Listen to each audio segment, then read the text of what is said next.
Olá a todos, sejam bem-vindos a mais uma aula Reconstruindo a História. Hoje o nosso tema, nossa segunda aula relacionado ao surgimento da escrita, tá? Com o surgimento da escrita, surgiram as grandes civilizações da antiguidade e é sobre isso que nós vamos falar. Vale a pena entrar nesse detalhe para finalizarmos esse assunto. Lembrando que estamos falando do início da escrita, não do início da utilização de alfabetos, tá? Da escrita, tá? Símbolos determinativos e outros modelos de escrita, tá bom?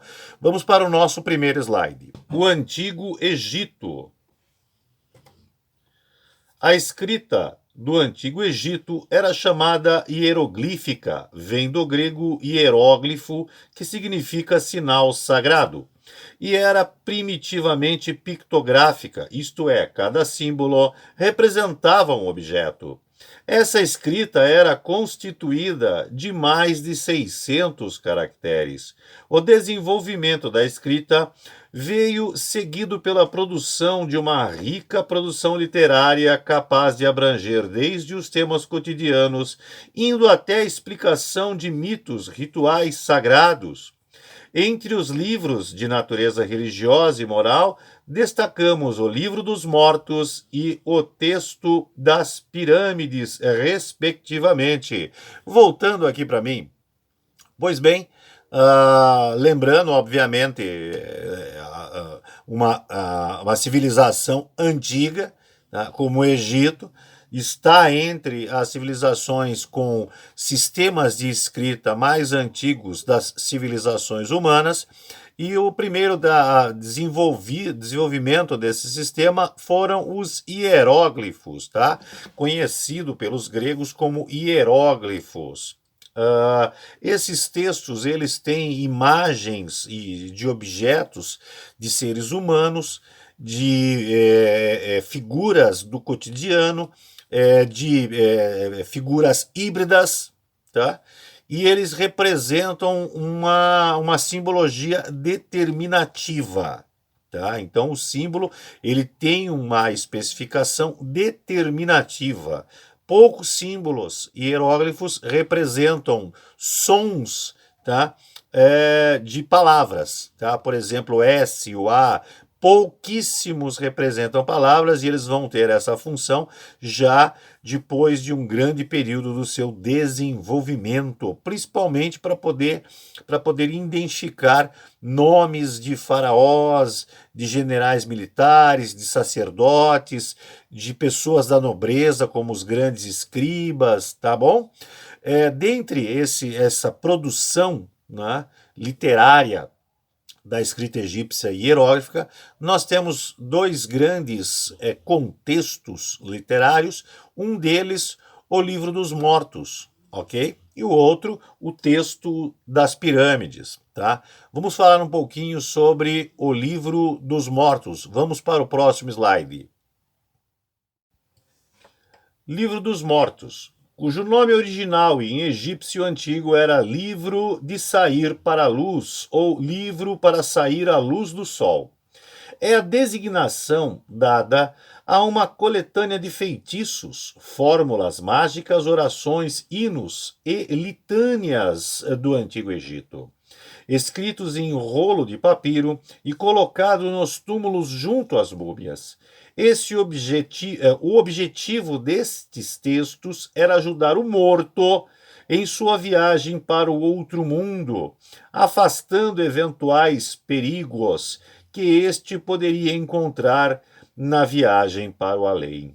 O livro era posto sobre a cabeça da múmia e junto dela, ou então copiavam-se trechos dele na tumba. Voltando aqui para mim, pois bem, normalmente o Livro dos Mortos ele era escrito em papiro, por isso ele tinha o formato de rolo, né, de pergaminhos. Para poder exemplificar para vocês, eu tenho aqui nas minhas mãos, olha só, um papiro, um pergaminho, justamente um pedaço do Livro dos Mortos. Olha só a obra, né, do Antigo Egito, tá? Obviamente ela não é antiga, ela é uma réplica, mas é uma réplica feita como era feita na antiguidade, tá? Então nós temos aqui, vou mostrar para vocês, um pedaço do papiro aonde o coração, tá? Ó, vocês podem ver aqui, nós temos aqui nesse canto aqui, né, o indivíduo que morreu, tendo seu coração pesado na balança de Maat, ou a balança da justiça, tá? E se o coração dele for mais pesado que a pena da justiça, essa deidade chamada Tifon devorará seu espírito e ele deixará de existir. Aqui no caso, vocês podem ver que a pena de Maat é mais pesada que o coração do indivíduo que morreu, portanto, desse teste ele passará, indo para a próxima fase. Na próxima fase, ele é levado, tá? Pela deidade Horus, pode ver que Horus pega ele pela mão e leva até seu pai, o grande Osíris, que fará seu último julgamento, permitindo que ele ou vá para o céu dos egípcios ou faça uma reencarnação, tá? Dentro do mesmo processo de vida que ele já possuía anteriormente. Então esse é o livro dos mortos na modalidade de pergaminho, tá? Eles eram feitos dessa forma, tá bom? Vamos então para o próximo slide. Texto das pirâmides. São os escritos religiosos mais antigos descobertos até hoje. Por apresentarem uma síntese de crenças religiosas do Antigo Egito, eles datam de 4.500 anos atrás ou mais, considerando que estas crenças devem ter nascido muito antes de serem transcritas na pedra. Os textos estão gravados nas colunas sobre as paredes do corredor da antecâmara e da passagem que leva à câmara funerária da pirâmide de Unas. As paredes que cercam o sarcófago não têm texto. As paredes que cercam o sarcófago não têm texto e o teto é coberto de estrelas. Os textos da pirâmide de Una estão dispostos na tumba do oeste para o leste, simbolizando a crença que o reino dos mortos ficava no ocidente. A maioria das necrópolis estão dispostas na margem oeste do Nilo, e o sol associado à ressurreição por reaparecer, vivificando após o seu trajeto noturno, ressurge sempre no Oriente.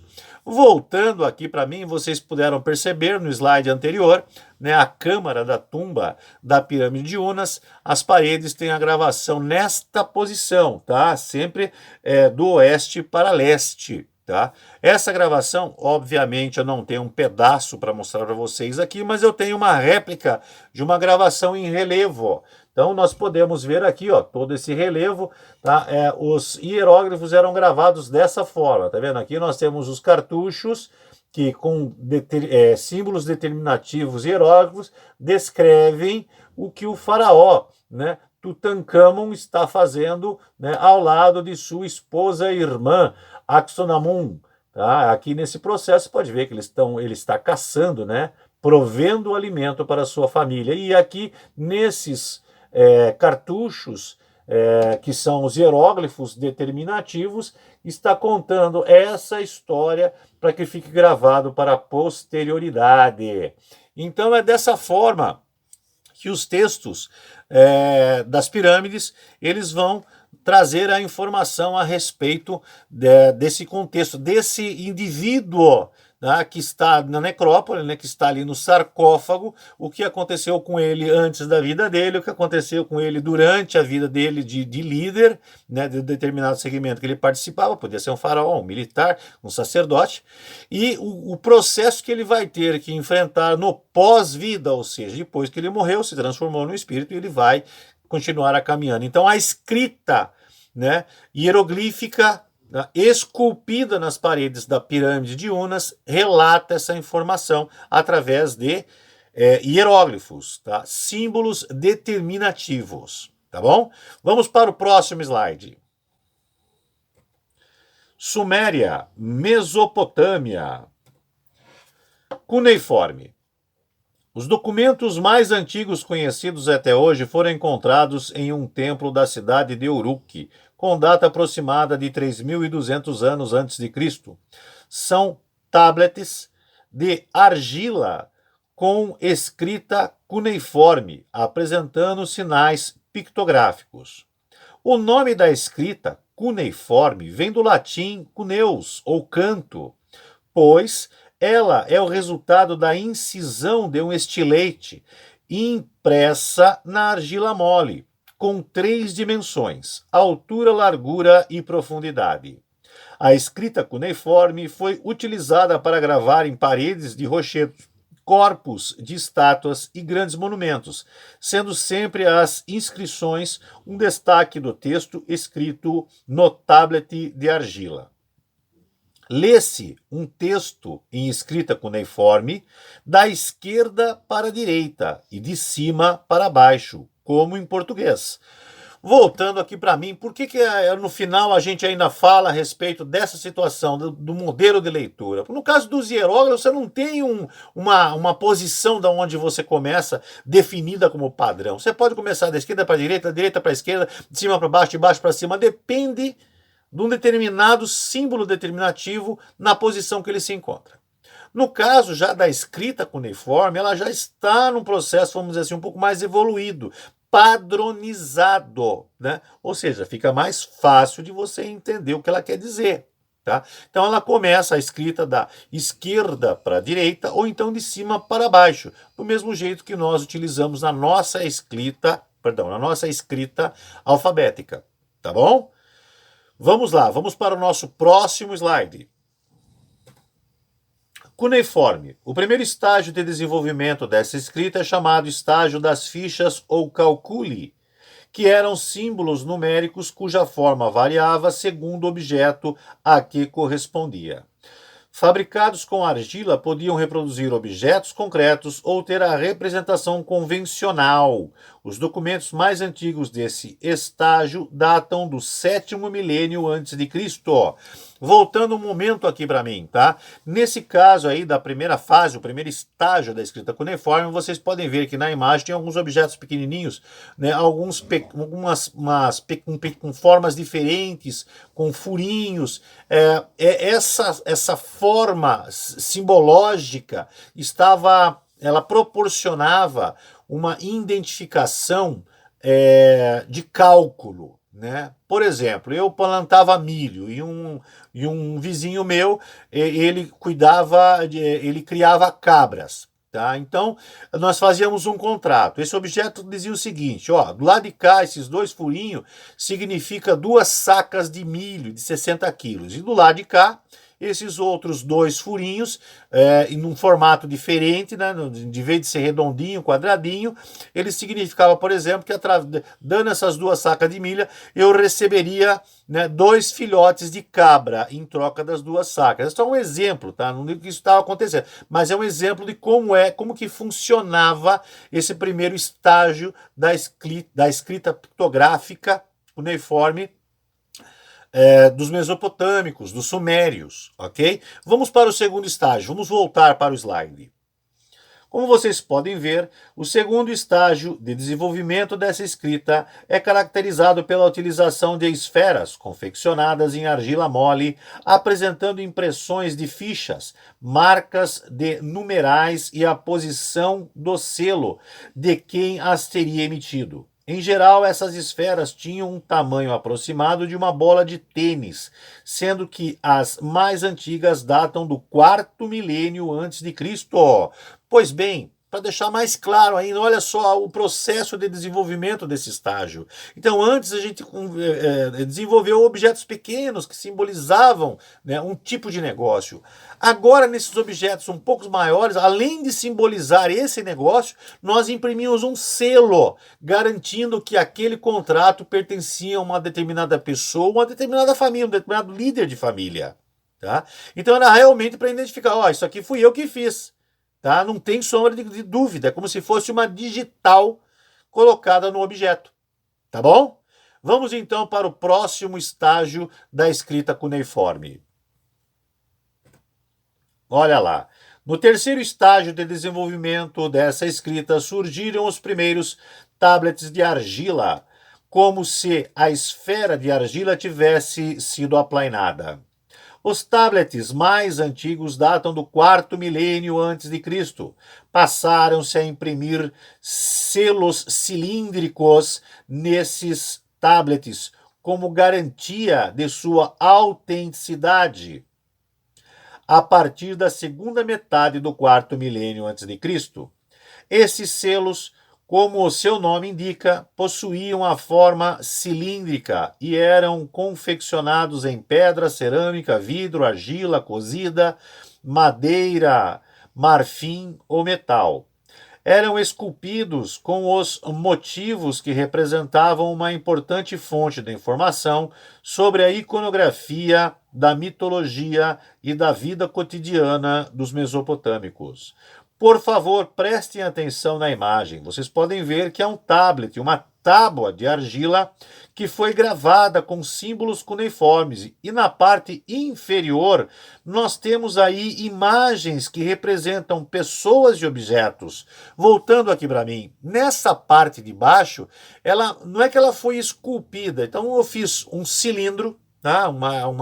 Um objeto arredondado. Eu não tenho nada aqui para mostrar para vocês agora, ou seja, aqui assim, ó, fiz um objeto arredondado e nesse objeto arredondado eu esculpi determinadas fórmulas e imagens. E aí na tábua de argila, quando ela estava mole, eu fui passando o objeto redondo e gravando a imagem que estava nesse objeto, tá, que eu esculpi com determinadas imagens determinativas.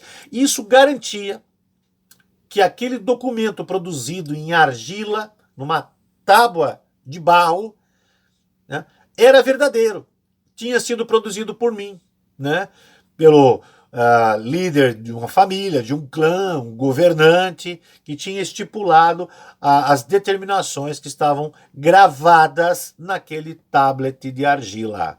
Então aí começa, tá, o processo de garantia da informação, ou seja, aquela informação está naquele tablet de argila, ela é verdadeira, por quê? Porque possui o meu selo de garantia. Ok?